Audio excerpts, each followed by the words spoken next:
Hey guys, today I want to talk about creating.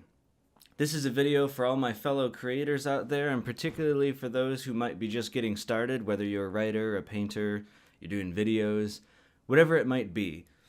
And I think in all the years that I've struggled with this too, having long spells of writer's block where I just couldn't seem to think of anything that I wanted to talk about, couldn't produce, got very frustrated to the point that I asked myself, do I even want to do this anymore? There are some things that helped me along the way that I want to pass on from my own experience, and some pieces of advice I want to repeat for you. One of them was from a writing coach that I followed, and her name is Becky Dixon. And in one of her blog posts, she had said at the end of it, "The worst thing you ever write is better than the best thing you never write." And I love that because that was exactly my problem for a while.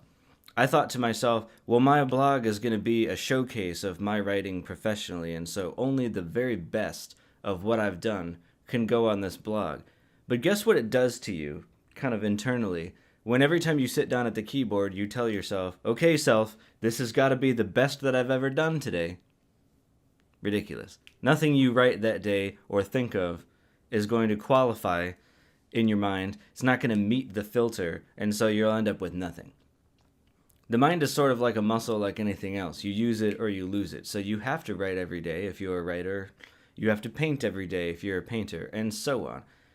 Some of those things will not be very good. Sometimes you'll put brush to canvas and it'll be embarrassing. But the good part is you don't have to show that to anybody, and you'll have learned something today. And if you do it again tomorrow and the next day, you will occasionally finish something that you're like, that's awesome, and I want to share that.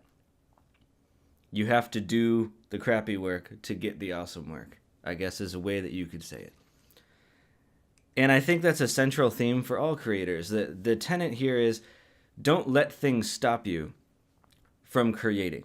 Derek Halpern of Social Triggers once said in a video that I was watching, pointing out how in his very first videos he'd ever done, he was wearing kind of a messy shirt, his hair wasn't even combed properly, the production quality was poor, and he had made the point, if you were waiting to have the right equipment and the right experience to produce a Steven Spielberg quality film before you started filming, you never would have filmed anything.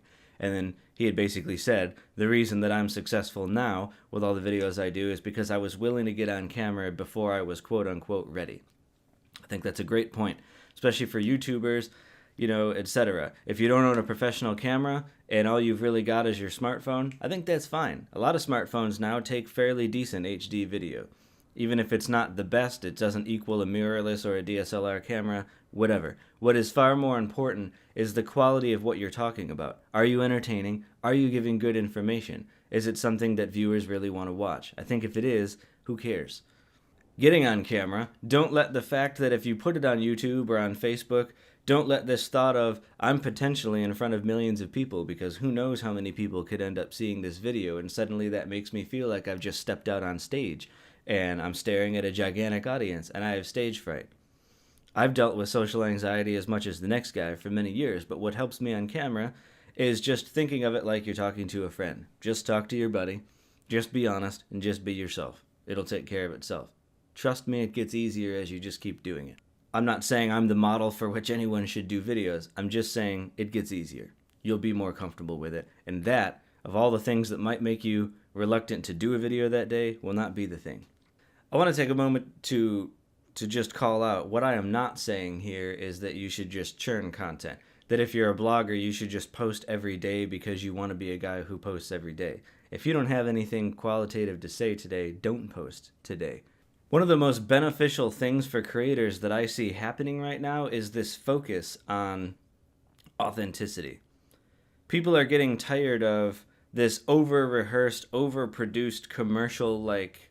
Everything seems so polished and so perfect because everybody wants to put this flawless frame of themselves forward, and what it seems like people are really latching onto these days is just be a human. Just talk to me like a real human being. Well, there's a huge advantage that comes with that. This is a one-take video. I didn't rehearse this 10 times before I did it. I'm not using some $10,000 camera. I don't have a whole lighting crew with me, but I'm not letting that stop me from putting this video out. That's not what's important. Same with painting, same with anything else. If something you create can touch somebody else, move them.